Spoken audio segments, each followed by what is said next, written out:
So good, so good, so good. New markdowns up to 70% off are at Nordstrom Rack stores now. And that means thousands of can't-miss deals just in time for summer. The denim section is unreal. Why do I rack? All the dresses. I always find something amazing. Plus, buy it online and pick it up in-store the same day for free. Great brands, great prices. That's why you rack.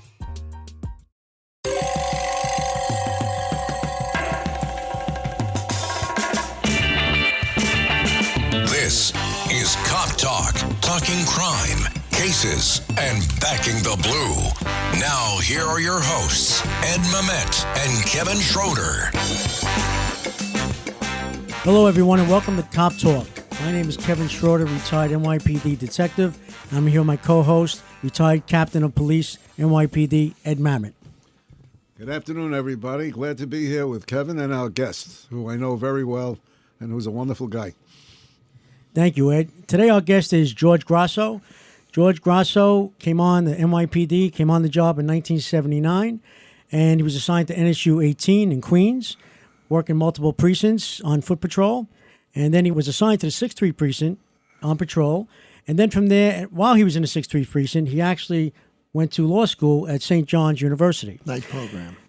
Then he also went up the rank from sergeant to lieutenant to captain and deputy inspector and deputy commissioner, and I think you've held every rank. First deputy commissioner, absolutely, from 2002 to 2010 on the Ray Kelly, Commissioner Kelly. And then now you're a judge. Well, and I retired. Retired August judge. 31st. But now you'll be running for Queens DA. That's correct. Welcome, George, to the show. Thank you, Kevin. It's an honor to be here. And Ed, it's always good to be with you and to see you again. So, Judge, why don't you bring us up to where you are now and what you've been doing since you left the police department in 2010? Okay. Well, there's a lot there. You know, first of all, it was an honor for me to be able to be a young New York City police officer and to get a full 4-year scholarship to the St. John's Law School night program. And I was able to work most of that time as a patrol cop. I began the law school in September of 1980. And I worked steady days in the NSU unit, covering the 100 precinct, the 101, the 103, the 105, the 113, which is where we worked out of, and the 106. So I did that for 9 months and went to law school as well, starting in September of 80. In January of 81, I was transferred to the 6th precinct in Flatbush and Midwood sections of Brooklyn, New York. And I was a steady midnight police officer. And it was just a wonderful opportunity to be a young cop in law school. I always loved the law. I was always very interested in the criminal justice system and criminal justice. And it was one of the greatest times of my life. Then I made sergeant in December of 1985, and I was in the Department Advocate's office, which for those who are not doing cop talk should understand the Department Advocate's office was kind of like the internal district attorney's office within the police department, where I was assigned to assess alleged wrongdoing by police officers and, where appropriate, prosecute those cases and hold the officers accountable. And very early on in 1986, I was assigned as an assistant special prosecutor on one of the worst corruption scandals the police department ever had. If anyone wants to Google this, I know it's a podcast, just Google Buddy Boys. We had 16 police officers indicted and about 50 officers charged with severe misconduct out of the 77th precinct in Brooklyn. And I worked on that with an early mentor of mine, John Walsh, who was a captain at the time and then went on also to become a judge. We were assigned by the police commissioner, Ben Ward, to handle those cases because Ben Ward and the first deputy police commissioner, Richard Condon, both understood that it was a huge black mark on the NYPD. And I have to say, as an officer at the time who was only 27 or 28 years old, it was very eye-opening. Because as much as I loved the NYPD then, and I still love it now, it opened up the potential of a real underside in police work. That if a police department is not ready to commit appropriate resources to see that officers who do wrong are held accountable, it destroys public trust. and ultimately undermined the organization. So loving the organization, when I got to listen to those tapes, there were recordings, like dozens and dozens of recordings. There were two officers who were turned early in the investigation named Winter and Magno. And we had police officers doing burglaries. We had police officers robbing from people off of the streets and station houses. Police officers were getting guns off the street and drugs, and they were being sold. It was a horrible case, and I dove into that with everything I had. And Judge Walsh and I made sure that administratively those officers were held fully accountable, and they weren't allowed to stay on the police department for 6 months, a year, 2 years, 3 years, while the criminal justice indictment and that whole process unwinded, or in some cases where there wasn't enough evidence for a criminal indictment, which is a much higher standard than an administrative indictment, and we saw there was wrongdoing. And we saw that those officers were separated. And in the context of a trial, a public trial in the department trial room, and we maintained the integrity of the police department. After that, I was made the managing attorney of the Advocate's Office for 5 years, and I ran that disciplinary operation. Now, where I thought the officers were wrong, I had a reputation for going full bore. But where I thought an officer was being wrongfully accused, or the evidence did not support an administrative prosecution, I was not afraid to stand up occasionally to Internal Affairs and say that as well. And over time, I believe I had a reputation as someone who was tough, but also was fair. And then I continued to get promoted, and I was a captain when Commissioner Braden and Jack Maple came in January of 1994, an era where we had 2,000 murders in New York City or more, and we had a sense of crime, fear, and disorder that is well beyond what we're experiencing now, notwithstanding the recent increases in crime, fear, and disorder over the last few years. I actually got to play a significant role with the Braden team early on as a lawyer working for Jeremy Travis, a deputy commissioner of legal matters. I was the commanding officer in his office, and I remember Jack Maple early on in January came in and he gave Commissioner Travis and I assignments, one of which was to draft out a quality of life strategy. And I ultimately got to make a presentation to the commissioner and the executive staff on that was very well received. And that's where we started, having an actual approach to the NYPD dealing with the so-called little things, the squeegee men and people who were aggressive panhandling, basically, is what we mean by that. People were selling drugs on the street, people who were stealing, the fare evasions, and have a process tied into with the whole CompStat system that was developed at that time. And I was at some of the early CompStats with a yellow pad, making notes and communicating with Commissioner Maple, Jack Maple. And notwithstanding some initial skepticism, let's say, that I had as to whether or not this type of an approach would significantly get the reductions in crime that Commissioner Braden was promising, very early on, I saw homicides under 1,000 cut in half. I saw all the index crimes plummeting. I saw a subway system come back from the grave where people were all of a sudden confident again. And then in a matter of a couple of years, I became Deputy Commissioner of Legal Matters for 5 years, and then First Deputy Police Commissioner for 8 years. So for almost half of my NYPD career, 13 years, I was in the upper reaches of the executive staff, making sure that the gains we made were built upon, and I'm very proud of what we were able to do. And then in January of 2010, I had an opportunity to become a judge. Mayor Bloomberg gave me a 5-year appointment, and I had a wonderful walkout at 1PP as an 8-year first step. Literally hundreds and hundreds of people along the plaza. I don't know if you were there, Ed, you might have been. And I had my wife with me, my wife Regina, my 2 sons, George and Joseph, my parents, her parents. We marched through this wonderful crowd. My father-in-law and I, my father-in-law was in the Army, Bob, during the Korean War, and he was a ceremonial man. He was pitch perfect. And Bob and I turned around side by side. We saluted everyone. And then I walked across the street to City Hall with my family, and I signed an oath book. I officially became a judge. The next day I was on the bench in Kings County Criminal Court, probably the biggest criminal court and the busiest criminal court in the United States, doing like 100 arraignments a day. And the people would say, "Oh, Commissioner, you were first step." And I say, "How is that?" I said, "It's great. I'm 52. I get to be a rookie again."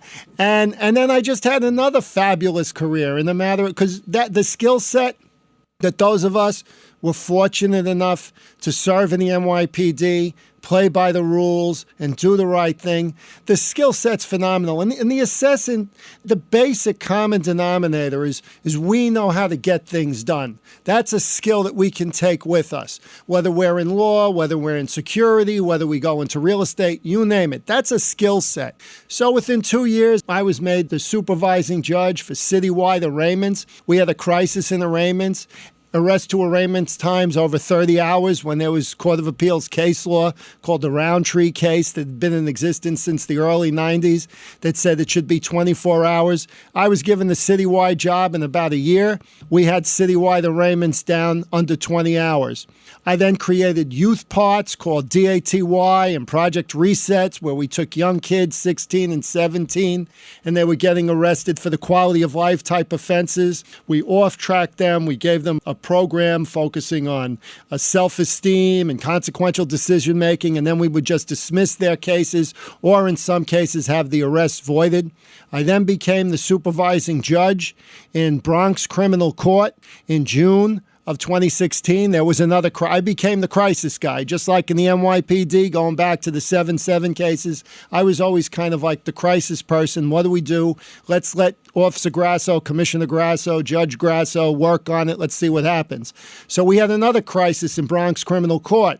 We had a monstrous backlog of misdemeanor cases, something like 2,400 cases over a year old. We had a new chief judge, Janet DeFiore. She was greeted with a class action lawsuit.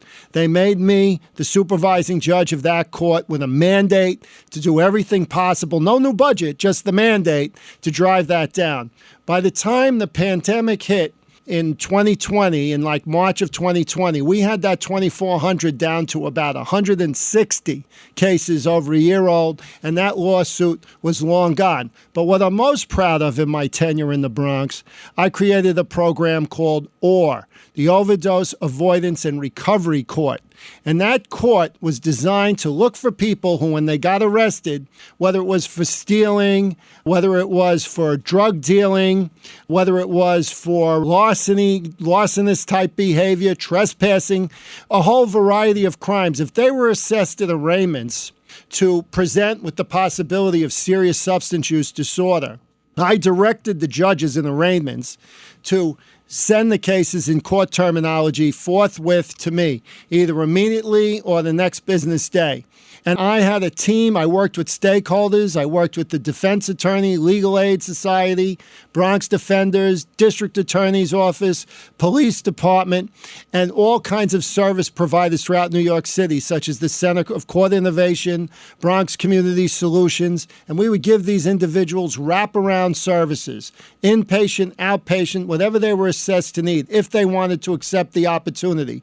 The only thing they had to do is live a law-abiding life, no new crimes, come to court, and do their best to cooperate with the program. So here's the deal. You do that, we save your life, and then we dismiss the case. This program was so successful, we had dozens and dozens of successful cases, that the chief judge had assigned me in 2018 and 2019 to expand it citywide. And then the pandemic hit in 2020 and everything kind of slowed down. And then I had to run the court literally from my basement and keep grand jury processes going, deal with cases when we no longer had grand juries, and we had to do a certain kind of a hearing remotely that had never been done before, and had rarely been done in New York before, preliminary hearings, keep that system going. We did that. We kept it going, and we were very successful. And then in 2021, in August, I was named the administrative judge in Queens Supreme Court criminal term. And walking in the door in August 21, I inherited a court in the context of the pandemic that would sometimes only do maybe one jury trial in a week. So I put my resources together, I pulled together the stakeholders, and I made the number one priority moving cases and getting trials. In a matter of months, we were doing 10, we had the capacity, and we would actually do on occasion 10 jury trials in a day. Then, on August 31st of 2022, having done a year of that, having still a wonderful career on the bench, and my term not being up until December 31st of 24, I quit. And the reason I quit is because of what's been going on in our city for the last several years. I think that the so-called criminal justice reform package of 2019, the bail reform, that they take half the penal law off the table, the larcenies, the drug dealings, assaults, you name it, car thefts, and people just can commit 5, commit 10, commit 25. Oh, by the way, if you don't feel like coming to court, warrant all you want. And they can do things repetitively. Recidivism wasn't taken into consideration. Dangerousness wasn't taken into consideration. Judges could not look at the repetitive nature of the charges, look at the defendant's rap sheet, and try and protect the community. All that was off the table. And I predicted publicly in February of 2020 that unless the legislature reconvened and did hearings, that this process would have a serious detriment to public safety. Because what was done in 2019 is that bill was rammed through the legislature, and Governor Cuomo signed it. And yes, they consulted extensively with advocates and defense attorneys, but judges like me, no. Police department, no. Victims, no. And they refused to deal with the issue. So now we have a situation where people are jumping over turnstiles at will, they're stealing at will, and we need district attorneys, who are the chief law enforcement officers of the county they serve, to stand up and take ownership of this, to make unambiguous public statements that this is wrong, and we need to work with the laws that we have to prioritize public safety, to prioritize quality of life enforcement to the extent we can under existing law, to meet the people in the community and the victims where they are. In my own county, Queens County, frankly, I did not then, and I do not believe that was being done. So I had a look in the mirror. I talked to my wife. I had the courage of my convictions. I went to Albany on September 1st of 2022. I filed paperwork, Grasso for Queens. I put a first-class team together. We're raising money. My website is Grasso4, F-O-R, Queens.com. I encourage anyone who is listening to this podcast who has any interest in possibly supporting my campaign, whether it's financially or as a volunteer, look at the website. You'll see, read my editorials in the Post and the Daily News, numerous interviews I've given, and you'll see I'm a guy who says what he means and means what he says. And so that's where I am. That's my story, and I'm sticking to it. That's great, George. What a career. You're really doing a great job. And Ed, Captain?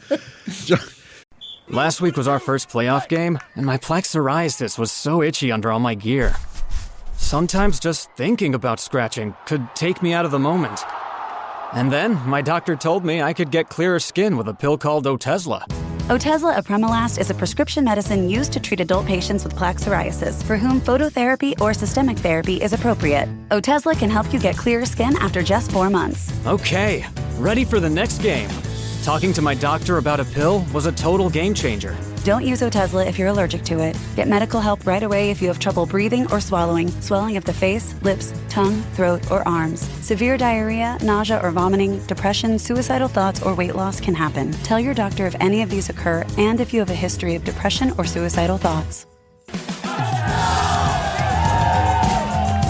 Live in the moment. Ask your doctor about Otezla. Call 1-844-4-OTEZLA or visit Otezla.com for prescribing info about cost, and more. I want to take you back to the time when I was in the police department. You may not recall this. You were a lieutenant in the advocate's office, and I was a captain. I do recall it. And I was being interviewed by Ed Leopold. And he brings George in, who's a lieutenant, which would be, I don't want to use the word inferior, but he was a lower rank than me. Managing attorney. Managing attorney. Yeah. And I'm saying to myself, I can't believe this. I'm going to be supervising this guy, and he's interviewing me for the job. Right? And I didn't know you then, but I learned to love you. And George and I have a very close relationship. I want to ask you now about the current situation, that, particularly Memphis. Right. What is your opinion of what happened in Memphis? And do you think such a thing would have happened in the PD or could happen in the PD in New York? Okay, so let's break that up into two parts. Part one, what do I think of it? It was absolutely horrific. I mean, to the extent I can comment on something when I wasn't there personally and I didn't personally investigate the case, I looked at the videos like everybody else. I read the New York Times article where you could hit the videos, and I watched them numerous times. I can't find any justification at all. It was almost, the best way I can describe it, and this is my verbiage, it was almost like a mini police riot of 5 uniformed police officers attacking, and it turns out essentially beating a helpless, unarmed civilian to death. As far as I know, as I sit here today, there is no independent verification. We still don't know why this individual was even stopped. So yes, it was absolutely horrific. Now, to stick with Memphis, I actually watched yesterday Bill Ritter, Close Up, Channel 7. He had Commissioner Braden on. And I have tremendous respect for Commissioner Braden. I alluded to him and Jack Maple earlier. I believe that the two of them, with help from others like Lou Anemone and John Timoney, I like to think I played some role, but they were the leaders.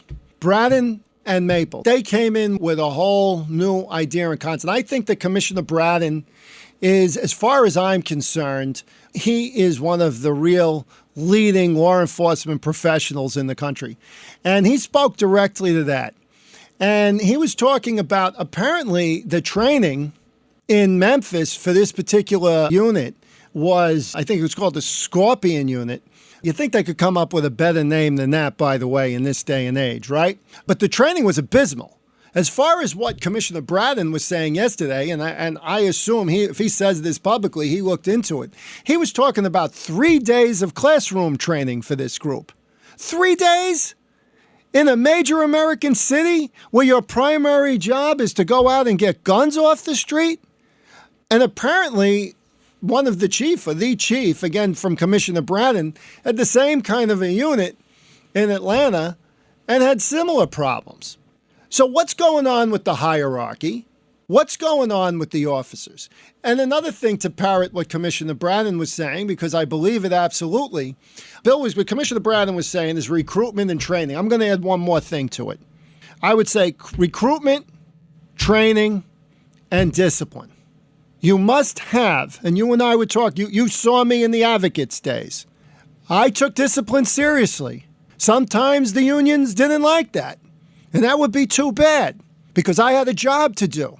And discipline, because when we recruit the right people and we give people the training, they need to know in real time that if they step off the reservation, they're going to be disciplined. And the idea is you don't wait until there's a horrific incident like this, that you can discipline somebody if they're doing the wrong thing, but it's not horrific, and then you can turn the discipline into a training experience as well. But apparently the recruitment and the training in Memphis was abysmal. And that's the kind of thing, also, if we talk about, take a step back, the so-called defund the police movement. That movement is not dead. And it's certainly not dead in New York City.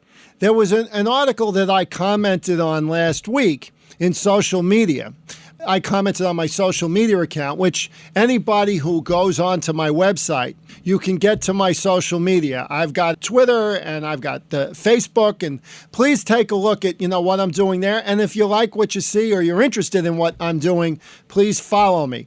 So I went into that Caban thing, and it was apparently she's part of a group of like Democratic socialists on the city council, and they're trying to get all Democrat council people to sign some kind of an oath or a promise that, what we need to do is do legislation that limits the size and the scope of the NYPD.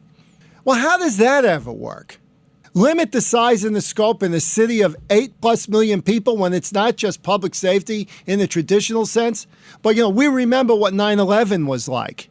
And I was there. I was a block and a half away when the South Tower came down. And we built with Ray Kelly. By the way, I worked 8 years for Ray Kelly. Ray Kelly developed a first-class, not just first-class America, a world-class counterterrorism and intelligence gathering operation for New York City. Well, we have New York City police officers under his leadership with Deputy Commissioners Frank Labuti and David Cohen. I was the first Deputy Commissioner. I got to play a part in that too, which I'm very proud of. This is really, really expensive. You start slashing budget. What are you going to slash? Counterterrorism? What are you going to slash? Patrol? Oh, how about we slash recruitment and training? And that's another thing that Commissioner Braden was saying. You get what you pay for. And apparently, Memphis wasn't putting the right amount of money in this. So you ask a question to get to your second question. Could this ever happen in the NYPD? That's a broad question. We have had horrible incidents in the NYPD. Fortunately, nothing like that in the last 20, 25 years. But we've had some horrible incidents. And I believe in those incidents, we've always tried to learn. And that's where recruitment, training, robust discipline, and supervision, it all comes in. So I'd like to believe that the NYPD is, past the point of a Memphis, but we can never rest on our laurels. We can never rest on our laurels. We absolutely must maintain the highest standards of recruitment, the highest standards of training, and a robust and independent disciplinary system. But within all of that, have a process that where an objective review shows that a police officer, something might have looked bad on 30 seconds of Twitter or something like that, but in the totality of the situation that the police officer was applying her training or his training and was acting in good faith, then those officers must be backed. Because if you don't do that, not only is it objectively wrong, but you lose the officers. So we always must be vigilant. I want to ask you, you alluded before to something that triggered something in my mind. The city council has passed legislation that have really hampered police work. For example, they've taken away the use of qualified immunity. They directed the Corporation Council not to use that as a defense. They have come up with that chest compression law. And now you're talking about they want to defund. So the city council is a major problem. Now, regarding qualified immunity, that term has been kicked around a lot. I don't know if the average person understands what it is. So could you give us a brief explanation of what qualified immunity is? So it's hard to give you a brief explanation because I spent 13 years as a judge. I mentioned to you, we could spend an entire program. But, just looking, a specific definition that has been used in terms of the federal concept of qualified immunity is, in the United States, qualified immunity is a legal principle that grants government officials, which would include police officers, performing discretionary functions immunity from civil suits unless the plaintiff shows that the official violated, quote, clearly established statutory or constitutional rights of which a reasonable person would have known. That's a quote right out of pertinent case law. So I essentially, in the best layman terms that I can say, it's supposed to give a government official, including a police officer, the benefit of the doubt in terms of litigation under circumstances that might not have been that clear to a reasonable officer under the circumstances. If they act in good faith. If they're acting in good faith. I believe it's an important principle.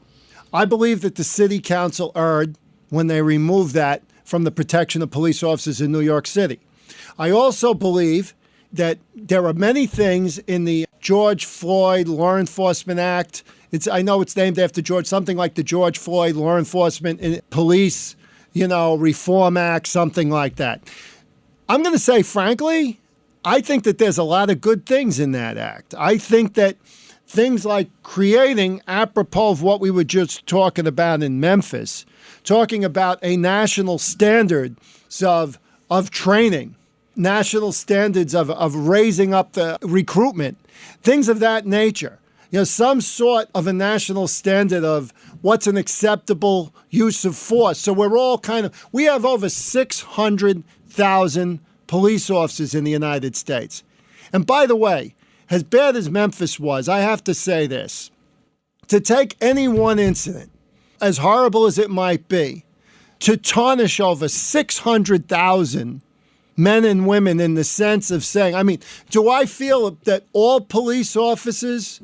that this was a black mark on all officers? Of course, because we're proud of our profession. I do, and as a police officer, and we always consider, and I have 30 years in the police department, I feel ashamed as someone who was a police officer to see that. But then to turn around and go to the next level and say, this particular incident means that police officers can't and should not be trusted. That's going into a wrong place and into a dangerous place. So we have to couch our language carefully here. Just like we would not want to take one particular horrific anti-Semitic incident or some incident where someone is brutally murdered by a perpetrator who fits a certain type of a description of certain ethnicity, like 9/11, for example.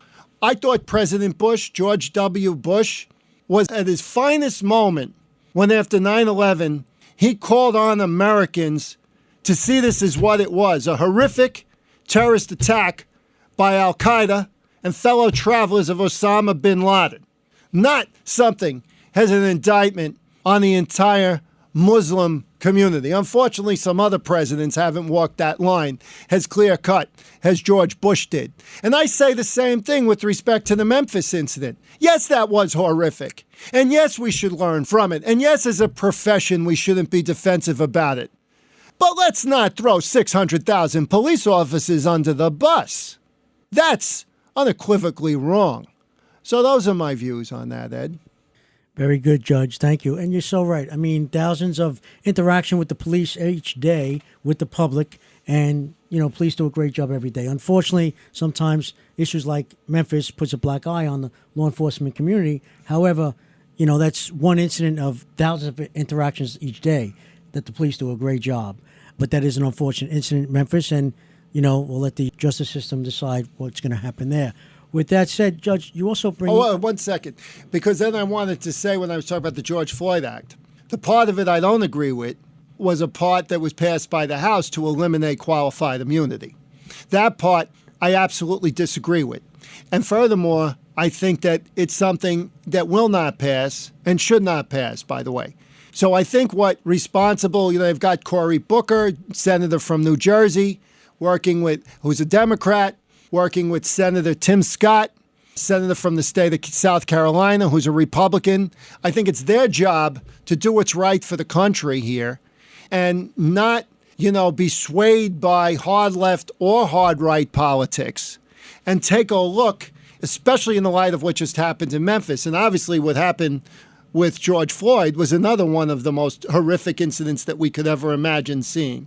So we need to learn from this, and I think that a lot can be done that would be very good for the country to raise standards of training, raise standards of recruitment, raise standards of discipline, create some sense of appropriate use of force, but don't remove qualified immunity and then put officers' livelihoods on the line under circumstances that may in fact be ambiguous, which is why this case law developed. That's counterproductive, and furthermore would serve to undermine many other good ideas in that legislation. And I also think the city council, and it also is counterproductive to recruitment. We say we want the best, and we should want the best to become police officers. If young women and men look at police work and think that I could just be showing up in good faith and lose everything because a certain type of immunity that has been ingrained in law for generations has been removed, it undermines recruiting the high level of people we want. So I did want to circle back and close the loop on that point. Well, Judge, touching on recruitment, we have a problem here, unfortunately, in NYPD with recruitment, as well as a nationwide problem with recruitment. Why do you think that is? I think it's because of one of the things I just said. I think that police officers see a lot of people. I watch some of these commentary programs on television, and you can't miss them. And you got a lot of people like hypothesizing about the police culture. And there are certain people, I'm not going to name them, they like lay in wait, they hang around in the shadows, columnists, they have their own shows on television, and they want to find a bad incident and basically throw the whole police culture under the bus. And they talk as if they know about police culture. And I look at them and I laugh because they don't really have a clue. They'll look at one bad incident in a country of the size of a continent of over 300 million and say, this is the real police. What about the police culture on 9/11? When I was there, were you there, Kevin? Course, yes, you were was, there. Yes. I know you were off the job at that time. You were retired at that time. Right, but I was working as a volunteer for a month. Right, but to talk about that day, right? I was like 2 blocks. We had our forward command center at 75 Barclay. I was with our first deputy commissioner, Dunn. We were watching the towers in flames. We were seeing people jumping out of the buildings. It was horrific. And Joe Dunn is like, George, I want you to go back to headquarters. We're putting up the command center on the 8th floor. I'll be back. We thought of it as a fire. We weren't thinking. We knew it was horrible. We knew it was a terrorist attack. We weren't thinking the buildings were coming down. And then those buildings come down. We just kept coming. Our people kept coming. Days, weeks, months. How many of us are dealing with I've got very close friends. I'm sure brain cancer has been a thing. Right. I've got several very close friends. One who was my guy, who was with me constantly, who we lost to brain cancer within the last several years. Nobody went home. What about that part of police culture? Right. What about that part of our oath? Mm-hmm. So let's stay balanced. I believe the way we as the NYPD, using the NYPD as a metaphor for police culture, because the people at the Pentagon as well, the people in Pennsylvania, right. We run into danger in our culture, as do firemen. That's our job.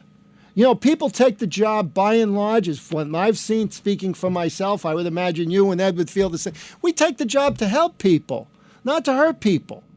But you find yourselves involved in unlimited permutations of insane sets of circumstances. And sadly and tragically, we don't always do the right thing. But when we take those and we spotlight on those wrong things, let's not forget about 9/11. Let's not forget about the cops who run into burning buildings, even though they're not firemen, to get people out. Let's not forget about the police officer that we had recently walked into a domestic dispute. 2 young cops shot and killed. They're trying to protect a woman. What about that part of the culture? So when I watch these shows and I see these so-called, really smart professorial types, and some people used to be police officers who for whatever reason got angry and decided they were going to spend the rest of they have like their detective shield behind them while they're giving the interview, and they talk so knowingly. Let's put a little bit more context in that. That's what I say, and that's what I believe. Thank you, George. I want to thank you for being our guest today on Cop Talk. And if you'd like to if any of our listeners with Cop Talk would like to get involved in your campaign to help you out in any way, can you mention the website again, please? Yes, GrassoForQueens.com. GrassoForQueens.com. GrassoForQueens.com. From there, you can link into my social media. Again, you can see firsthand. I've given speeches in Southeast Queens, African American congregations, South Queens, South Ozone Park, all over Queens. You can see firsthand what I'm saying, the kind of response that I'm getting. And I am doing this for righteous reasons. I believe I can not only turn Queens around, I believe I can turn the entire city around. And that I know what to do. I know how to enforce the law, and I will be proud, not ashamed, to be the Chief Law Enforcement Officer of Queens County, and I will set an example for every other district attorney in our city, some of whom maybe need to rethink who they are and what their job title is. Thank you. Might be the mayor one day. Thank you, Judge. Thanks for coming again, and thank you for being on Cop Talk. Thank you. Good luck to you. Thank you. I want to thank our audience for listening to Cop Talk today. Thank you so much. If you enjoyed our show, please share it and subscribe to it. And thank you very much for listening.